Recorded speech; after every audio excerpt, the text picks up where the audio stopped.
Good morning students. आज मैं आपको ज्योमेट्रिक प्रोग्रेशन के बारे में बताते हैं। आपके लिए 11th में नया टॉपिक है अरिथमेटिक प्रोग्रेशन। आपने 10th में भी पढ़ा था, इसलिए जल्दी समझ में आ गया था। ये टॉपिक उससे भी इजी है।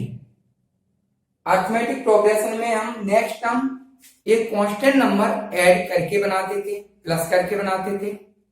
इसमें अगर फर्स्ट टर्म मालूम है तो आप एक कांस्टेंट नंबर का मल्टीपल करते जाइए। जैसे आपने माना फर्स्ट टर्म हमारा 4 है, तब एक कांस्टेंट नंबर ले लीजिए,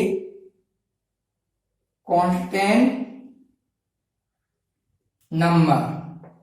इसे कॉमन रेशियो बोलेंगे हम, कॉमन रेशियो बोलते हैं जीपी में। ये हमने ले लिया 2। तब हम सीक्वेंस लिखें, अगर कोई 4 लिखा, 4 में 2 का मल्टीपल कीजिए 8 लिखा, 8 में 2 का मल्टीपल कीजिए 16, 16 में 2 का मल्टीपल कीजिए 32, 32 में 2 का मल्टीपल कीजिए 64। ये जो सीक्वेंस बनेगी हमारी, ये सीक्वेंस ज्योमेट्रिक प्रोग्रेशन में होती है। इसको हम जीपी बोलते हैं। Is it? ये सीक्वेंस हमारी किस में होगी? ज्योमेट्रिक प्रोग्रेशन में। अगर आपने फर्स्ट टर्म 3 ले लिया, ए इक्वल टू कॉमन रेशियो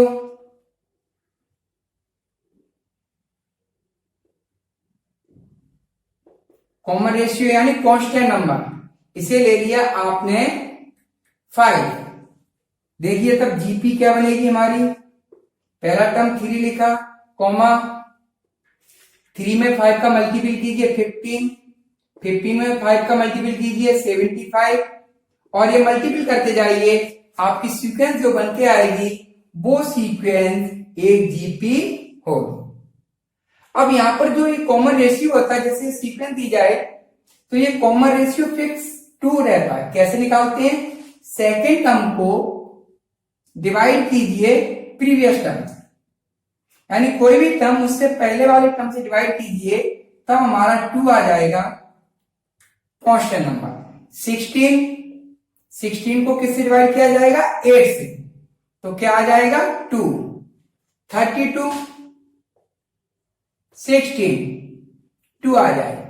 तो अगर किसी नंबर को, सीक्वेंस के किसी नंबर को उससे पहले वाले नंबर से डिवाइड किया जाए और एक ही नंबर आए, हमारा कांस्टेंट 2 आया, यहां पर सेम नंबर आए हर केस में, तब वह सीक्वेंस किस में होगी? जीपी में होगी। ये सीक्वेंस किस में बोली जाएगी? जीपी में। Is it? इस कॉमन रेशियो को आर बोल देते हैं, और फर्स्ट टर्म आपको मालूम है, फर्स्ट टर्म ए ही रहता है। अब हम इसकी स्टैंडर्ड डेफिनेशन बनाते हैं इसी बेसिस पर। कैसे बनाई जाएगी डेफिनेशन? देखिए, हम लिख सकते हैं a sequence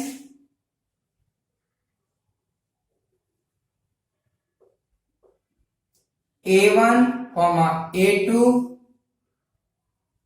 A3, dot dot dot AN, ये टर्म्स है, dot dot dot, it called geometric progression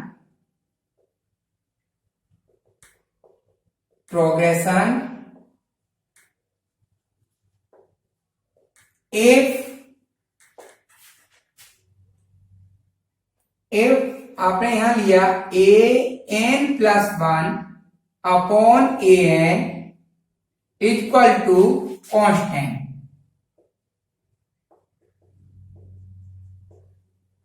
constant इसे आर से डिनोट करते हैं। फॉर ऑल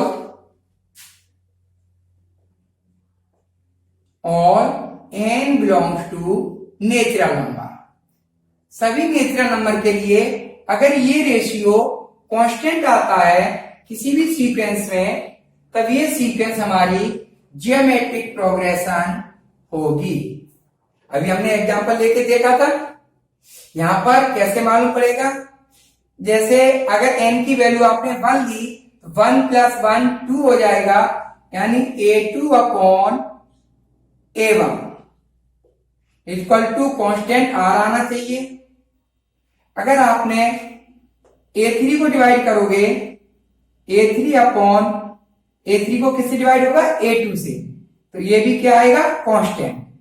तो ये हमारी वैल्यूज इक्वल आए और कांस्टेंट एक ही नंबर रहे, तब ये हमारी सीक्वेंस ज्योमेट्रिक प्रोग्रेशन बोली जाएगी। अब ज्योमेट्रिक प्रोग्रेशन है ये। अगर ज्योमेट्रिक प्रोग्रेशन को इस तरह से लिख दिया जाए,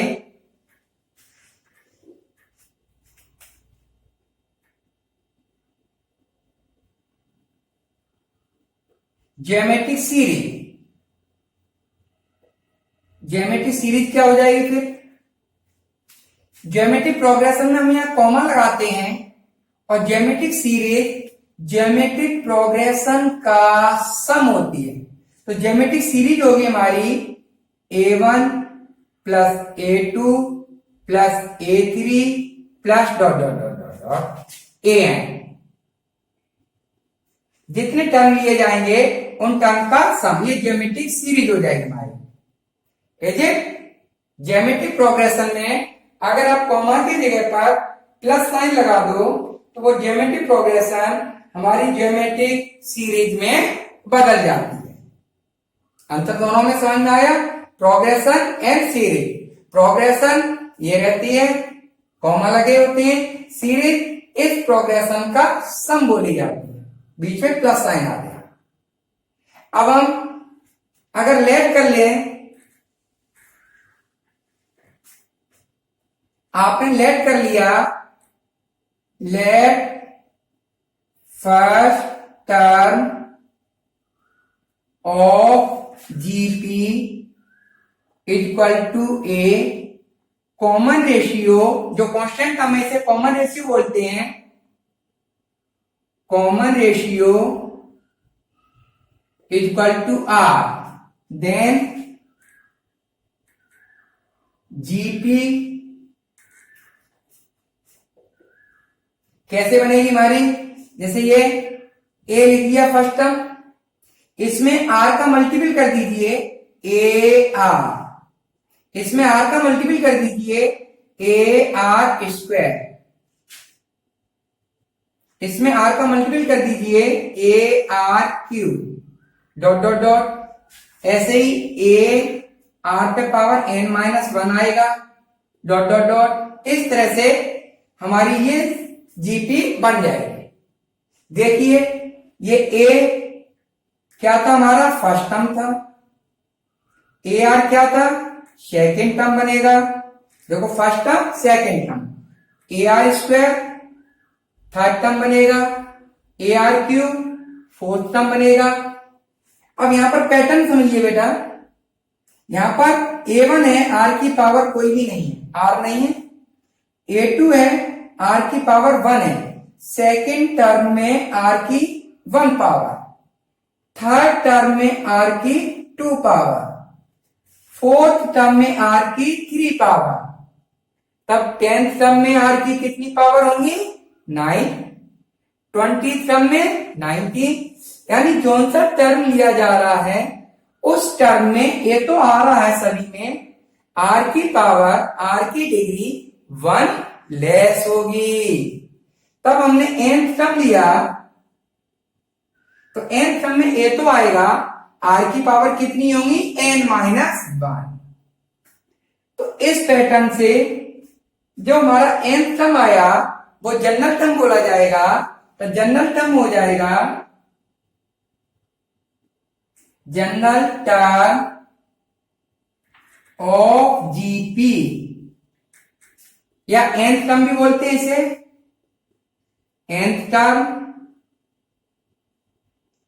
उसे डिनोट करते हैं A N is equal to, क्या बना पैटर्न के अनुसार, ए इंटू आर पे पावर n माइनस 1। ये समझ में आया क्या बना, देखो A1 आर की पावर 0, एक कम है, ये तो सब में आएगा फर्स्ट टर्म में, क्योंकि फर्स्ट टर्म में मल्टीपल करने से हमारी सीक्वेंस बनती है किसका, कॉमन रेशियो का। कॉमन रेशियो में फर्स्ट टर्म पहले ही लिखा, a2 r की डिग्री 1i, a3 r की डिग्री 2i, a4 r की डिग्री 3i। तो इसी पैटर्न पर an यानी nth टर्म में r की डिग्री एक कम आएगी n माइनस 1, n टर्म बन गया। अब इस ज्योमेट्रिक प्रोग्रेशन में आपसे बोला जाए there are n number of terms, कितने टर्म्स बोले जाए? If there are n number of terms, अगर इस प्रोग्रेशन में n नंबर ऑफ टर्म्स हो then लास्ट टर्म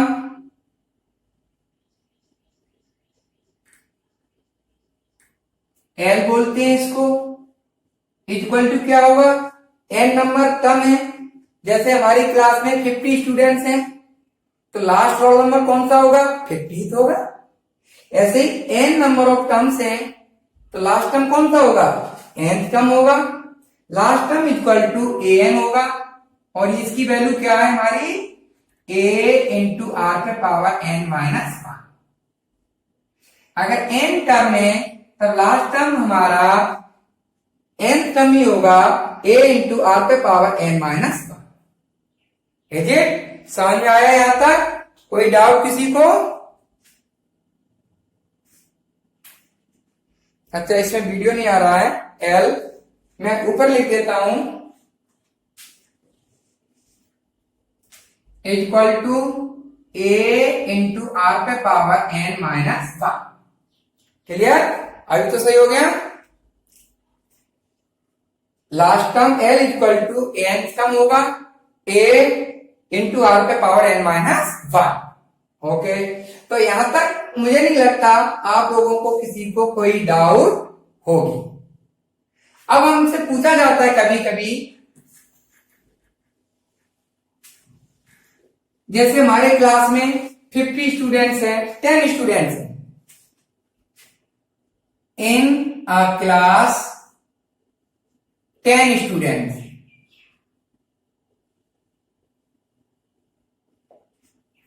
आपसे बोला गया सेकेंड नंबर फ्रॉम एंड कौन सा होगा? Second number from and. देखिए 10 स्टूडेंट अगर हमने लिखे 1 2 3 4 5 6 7 8 9 10 स्टूडेंट्स हैं। आपसे बोला गया है सेकेंड रोल नंबर बोलो या नंबर बोलो फ्रॉम एंड। एंड से सेकेंड नंबर, देखिए ये एंड से फर्स्ट होगा, ये वाला एंड से सेकंड होगा। एंड से सेकंड होगा 9। बिगिनिंग से कौन सा पढ़ रहा है? 9। एंड से कौन सा पढ़ रहा है? सेकंड। तो आपसे एंड से सेकंड पूछा गया है, वो बिगिनिंग से किस नंबर के इक्वल होगा? एंड से सेकंड बिगिनिंग से किस नंबर के इक्वल होगा? 9th के। अब ये 9 आपने यहां पर नंबर लिख लिए तो आपको दिखाई दे गया, लेकिन जब बहुत सारे नंबर होंगे या नंबर ना मालूम हो, जनरल टर्म में हम कैसे बोलेंगे? देखो ये 9 कैसे आया? टोटल टर्म कितने इसमें? 10 है। कौन सा पूछा गया है? सेकेंड। माइनस कर दो सेकेंड। अब हमें ये तो माइनस हो गया, यानी ये दोनों हट गए, लेकिन हमें ये वाला इसका नंबर चाहिए था, इसलिए 1 को ऐड कर दिया। तो ये आ जाएगा हमारा term from beginning.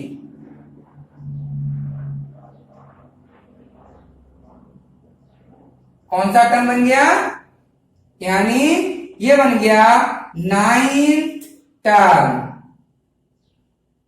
From beginning. 9th term from beginning बन गया। Second number from n, n से सेकंड नंबर बिगनिंग से, ये बन गया। और बिगनिंग वाला हमें फॉर्मूला मालूम है, a n equal to a into r पे पावर एन माइनस, तो इस फॉर्मूला को लगा के आप 9th नंबर पे कौन सा नंबर आएगा इस जीपी में निकाल सकते हो, वो आपका लास्ट से सेकंड हो जाएगा अगर 10 नंबर है। अब इसको जैसे हमने लिया 4 नंबर फ्रॉम एन, देखो 4 टोटल नंबर कितने हमारे 10, 10 में से 4 माइनस कीजिए, 4 माइनस हो गए, प्लस का 1 कीजिए, कितना बचा हमारा 7, तो 7th टर्म फ्रॉम बिगनिंग बनेगा। कौन सा टर्म बिगनिंग से बनेगा 7th टर्म।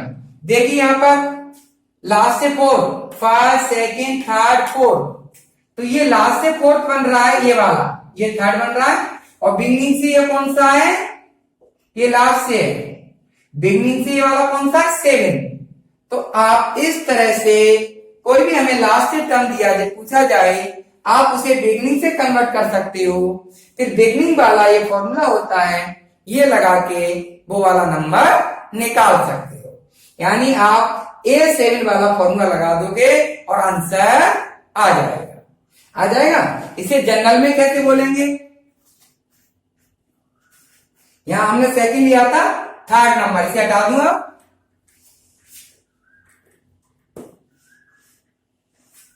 देखो जनरल में हमारे कितने टर्म है, if there are n number, n numbers of terms, 3rd mth term from and,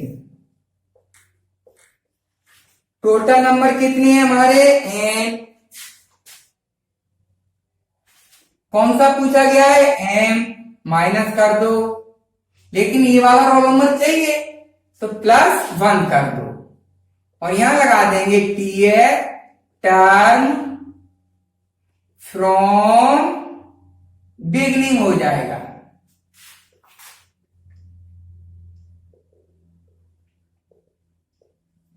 कौन सा टर्म बिगनिंग से बनेगा, n माइनस m प्लस 1 का।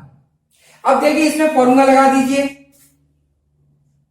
देखो n बिगनिंग से हमारा टर्म फॉर्मूला क्या है, a इंटू आर पे power n minus 1 n term का, और ये कौन सा है a n minus m plus 1, ये बना।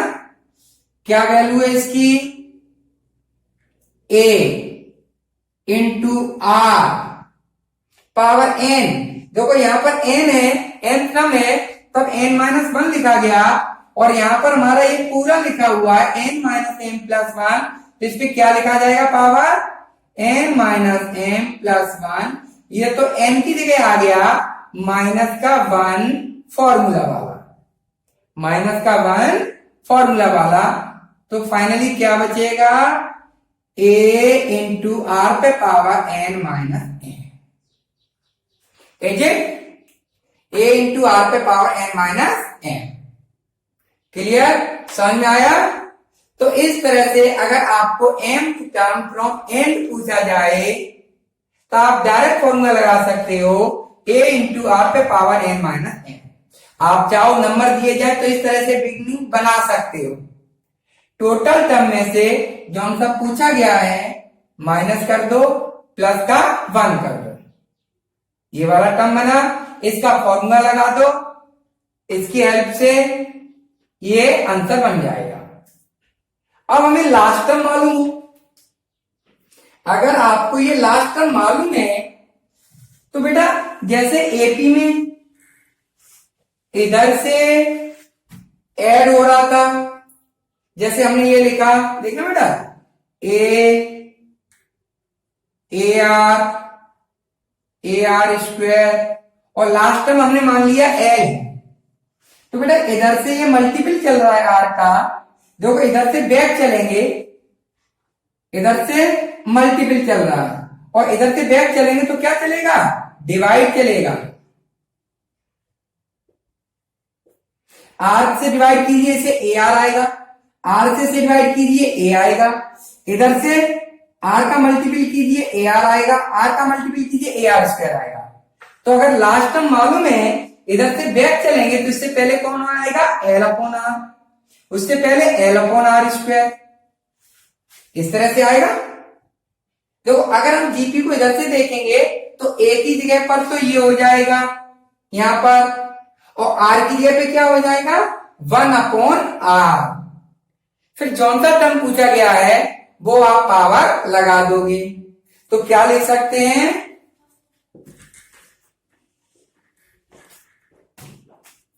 और mth term from n is equal to, a की जगह पे क्या आ जाएगा, लास्ट टर्म l, और आर की जगह पे क्या आ जाएगा, 1 अपॉन आर, क्योंकि रिवर्स ऑर्डर में जीपी हो गई। और पावर कितनी है, कौन सा पूछा गया, m, तो n की जगह पर m माइनस 1, ये आपका आंसर डायरेक्ट। हम दोनों में अंतर देखिए, जब आपको total number of term n दिए जाएं तब तो आप ये फॉर्मूला लगा सकते हो जो सा टर्म पूछा गया है, और जब लास्ट टर्म दिया जाए और n टोटल टर्म ना दिए जाए तब आप डायरेक्ट ये फॉर्मूला लगा सकते हो। क्लियर, जब लास्ट टर्म दिया जाए, टोटल टर्म ना दिए जाए, ये फॉर्मूला लगाओगे, जब लास्ट टर्म ना दिया जाए, टोटल नंबर ऑफ टर्म दिए जाए, तब ये वाला फॉर्मूला लगाओगे। क्लियर हुआ, यहां तक किसी को कोई doubt, is it any doubt, बोलिए। ओके, आई थिंक यहां तक किसी बच्चे को कोई डाउट नहीं है। अब हम आगे बढ़ते हैं नेक्स्ट स्टेप पर।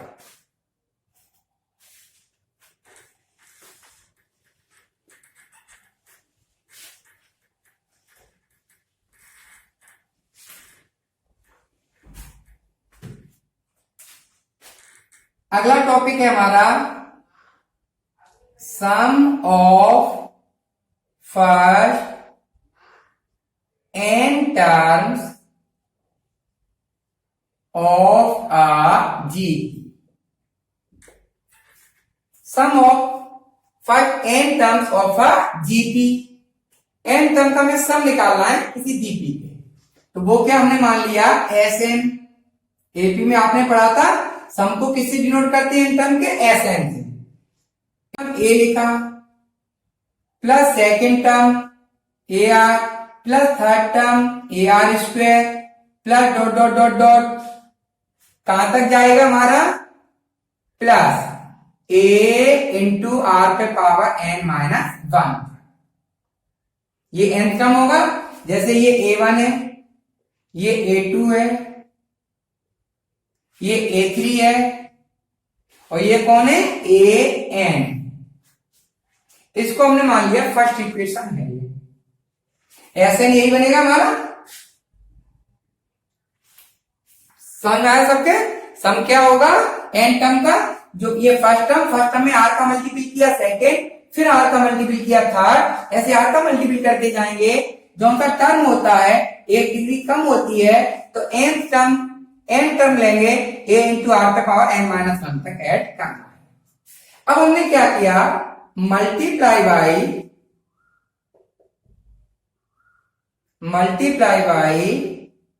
r in equation first. इस इक्वेशन में दोनों तरफ बहुत सारे,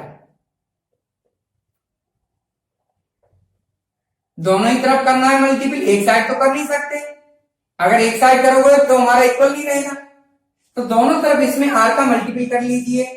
देखो r into s n is equal to, multiple करने के बाद ध्यान देना लाइक टर्म के नीचे लाइक टर्म कॉलम वाइज लिखोगे, लाइक टर्म के नीचे लाइक टर्म। देखो a में मल्टीपल होगा फर्स्ट टर्म में r का, तो क्या बनेगा ए आर, तो ए आर इसके नीचे लिखिए ए आर, ये वाला टर्म ए का मल्टीपल करना था, कहां चला गया, इसके नीचे ए आर, इसमें मल्टीपल कीजिए ए आर स्क्वायर बन जाएगा, प्लस इसमें कीजिए ए आर क्यू हो जाएगा, प्लस डॉट डॉट डॉट। अच्छा, इससे पहले क्या टर्म आ रहा होगा, कोई बता सकता बेटा?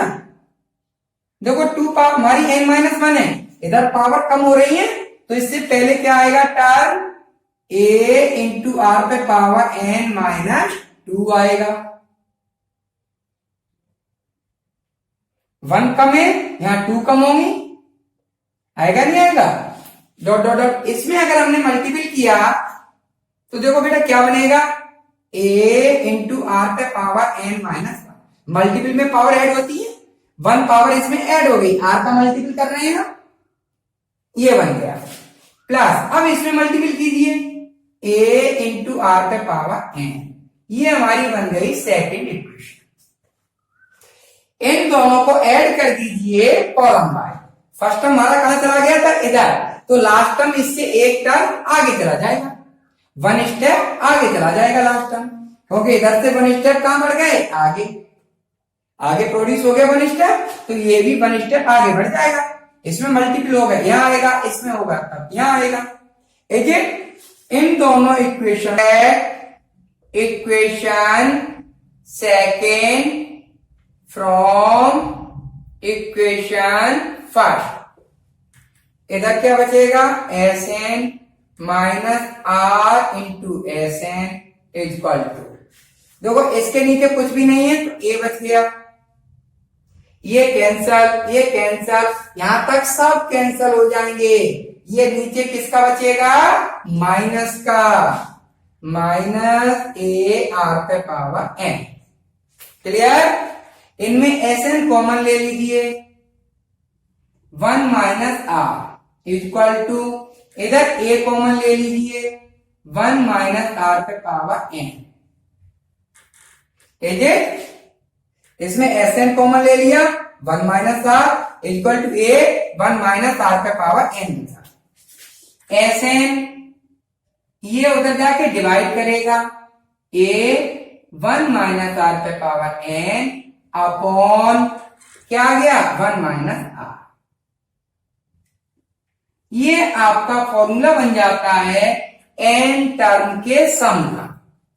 अब यहां पर बेटा एक चीज देखिए, अगर आर की वैल्यू 1 होगी, 1 माइनस 1 0 हो जाएगा, देखो आर की वैल्यू यहां रखोगे 1 तो a plus a plus a plus a, r तो खत्म हो जाएगा।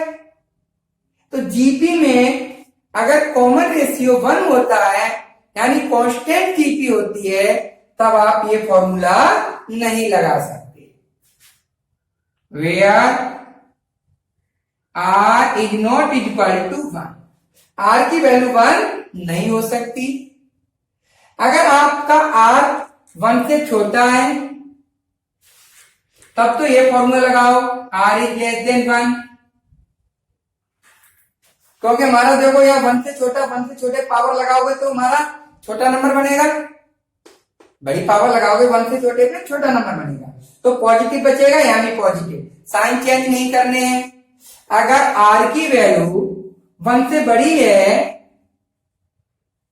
S n equal to a minus common लिया, नीचे भी माइनस कॉमन लिया और दोनों माइनस खत्म हो गए,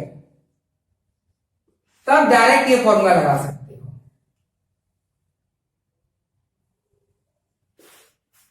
ये फॉर्मूला तब डायरेक्ट लगाओ जब आर की वैल्यू 1 से बड़ी है, लेकिन आर की वैल्यू जब 1 है तब ये फॉर्मूला नहीं लगेगा। ये एक ही है, आप ये लगाओ या ये लगाओ, आर छोटा हो या बड़ा हो, 1 नहीं होना चाहिए, आंसर एक ही आएगा। बस ये है, अगर आपका आर छोटा है और ये लगाया तो माइनस ऊपर भी आएगा नीचे भी आएगा, और वो माइनस माइनस आपस में कैंसल हो जाएगा। इट तो ये हो गया हमारा एन टर्म के सम का फॉर्मूला। क्लियर? अब यहां पर मैं एक चीज और लेता हूं, देखो बेटा, अगर लास्ट टर्म मालूम है यह आपको लास्ट टर्म मालूम है, एल है, if last term is L, तब ये फॉर्मूला हमारा क्या बनेगा? लास्ट टर्म अगर हमें मालूम हो तो ये फॉर्मूला क्या बनेगा? देखो ए का अंदर मल्टीपल कर लीजिए पहले तो, s n equal to a का मल्टीपल किया ए माइनस ए आर पे power n upon 1 minus are.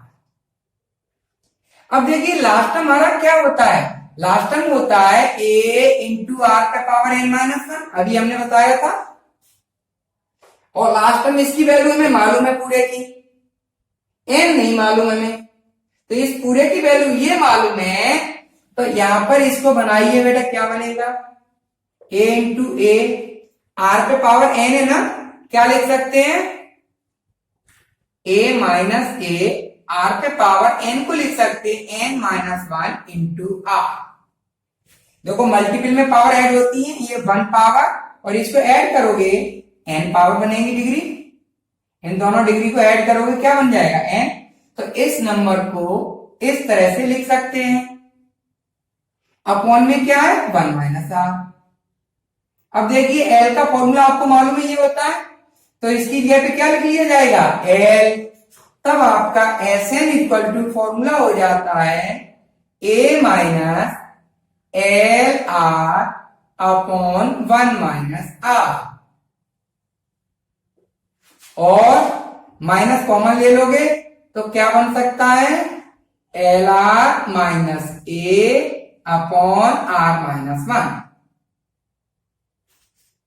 Minus common ले लोगे यहां से भी यहां से भी, तो माइनस कैंसिल हो जाएंगे, ये प्लस बन जाएगा, ये माइनस का हो जाएगा, नीचे भी साइन चेंज हो जाएंगे। तो इस फॉर्मूला को लगाओ या इसको। अब ध्यान दीजिए ये वाला कब लगाते हैं? जब आपको नंबर ऑफ टर्म मालूम हो, कितने टर्म का सम निकालना है। ये कब लगाते हैं? जब आपको नंबर ऑफ टर्म्स ना दिया जाए, केवल एल दिया जाए। देखिए दोनों फॉर्मूला में हमारे कितने वेरिएबल आ रहे हैं? एल ए आर, 3 वेरिएबल आ रहे हैं, 3 आ रहे हैं। तो इन 3 की वैल्यू मालूम होगी आपको, तो आप आंसर निकाल सकते हो। यहां भी 3 आ रहे हैं, ए आर एन, इसमें एल नहीं आ रहा है जी, तो आप एन सम एन टर्म का निकाल सकते हो। एजे यहां तक कोई डाउट किसी को? तो ये फॉर्मूला याद रखना, अपनी कॉपी में नोट्स बना लेना। अब हम चलते हैं अगले स्टेप पर।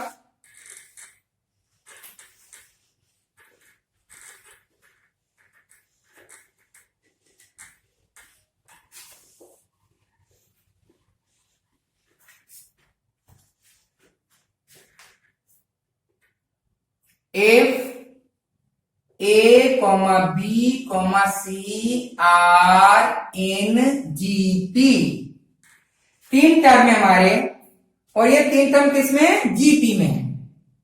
देन हमने जीपी में 3 टर्म होंगे तब क्या होता है? Second term upon first term equal to third term upon second term, यही तो बताया था मैंने। A2 upon A1 equal to A3 upon A2। अगर हमारे A1, A2, A3 जीपी में हो तो ये रेशियो हमारा कांस्टेंट रहता है, इसको लिख दिया। देखिए बेटा क्या बनेगा रिजल्ट? B इधर मल्टीपल करेगा, B square equal to A इसमें मल्टीपल करेगा AC। तो अगर 3 टर्म हमारे जीपी में है, तब मिडिल वाले टर्म का स्क्वायर इन दोनों टर्म के फर्स्ट और थर्ड टर्म के प्रोडक्ट के इक्वल होगा। Is it? याद रखना, बी स्क्वायर इक्वल टू ए सी। ठीक है, ये भी एक फॉर्मूला बनेगा। अगला देखिए,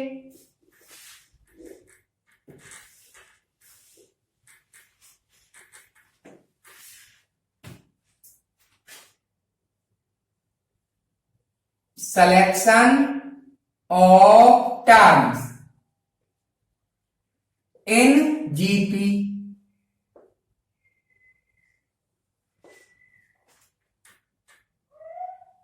case 1, if product of terms is given. दो बेटा, आप जैसे एपी आपने पढ़ी थी ना, एपी में आपको 3 टर्म्स का सम दिया जाए, 3 टर्म का सम, तो आप 3 टर्म्स क्या मानते थे? ए माइनस डी, ए प्लस डी, यही लेट करते थे। अगर इन 3 टर्म्स का सम दिया जाता था, क्यों लेट करते थे इनको ऐड करोगे, डी कैंसिल हो गया तो हमारा 3a इक्वल टू जो भी सम था लिख के ए की वैल्यू सेम टाइम आप निकाल लेते थे। फिर सेकंड इक्वेशन में ये वैल्यू पुटअप करके डी की वैल्यू आ जाती थी। यहां पर हमारा क्या चलता है? प्रोडक्ट। यहां पर हमने माइनस किया है फर्स्ट टर्म में से, इसमें से ए में से, तो जीपी में क्या कर लेंगे? डिवाइड। तब हम 3 टर्म लेट करेंगे, let 3 term a upon r, a r. Common ratio क्या होगा? विद कॉमन रेशियो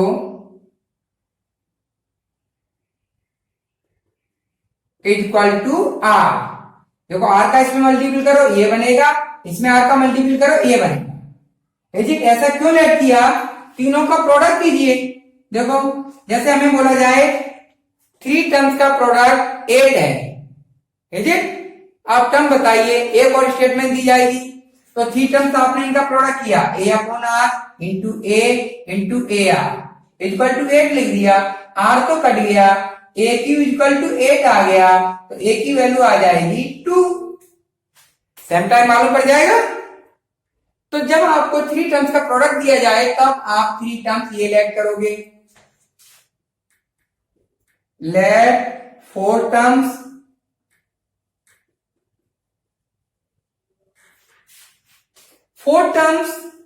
आप यहां पर कॉमन रेशियो आर नहीं लेट करोगे, क्या लेट करोगे? R square. तो ए अपॉन आर क्यू से शुरू होगा, फिर आर स्क्वायर का मल्टीपल कीजिए, ए अपॉन आर बचेगा, आर स्क्वायर का मल्टीपल कीजिए, ए आर बचेगा, आर स्क्वायर का मल्टीपल कीजिए, ए आर क्यू हो जाएगा। तो जब भी आपको 4 टर्म्स लेट करने हो और प्रोडक्ट गिवन हो, ये लेट करना, क्योंकि इनका प्रोडक्ट करोगे r q cancel, r cancel, a बचा, ए पे पावर 4 और आप वैल्यू ए की आ जाएगी। एजेड यहां पर कॉमन रेशियो क्या होगा?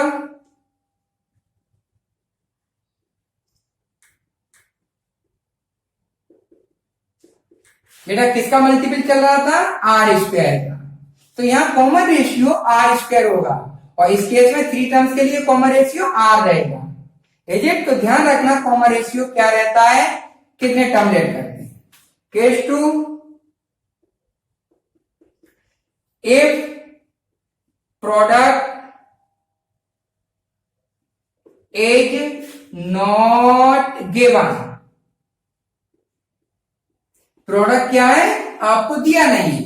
If product is not given, तब आप डायरेक्ट लेट कर लोगे ए आर स्क्वायर डॉट, जितने भी आपको टर्म लेट करने। तब इस तरह से लेट करने से कोई भी फायदा नहीं मिलेगा, आपकी कैलकुलेशन और बड़ी हो जाएगी।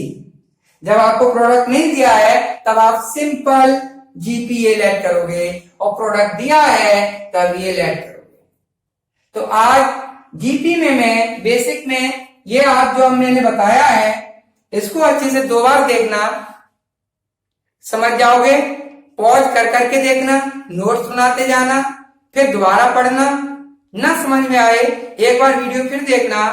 आप इसको अगर समझ जाओ तो क्लास ज्वाइन कर लेना, और वहां पर हमारी अभी ये एक्सरसाइज चल रही है, आपकी समझ में आने लगेगा।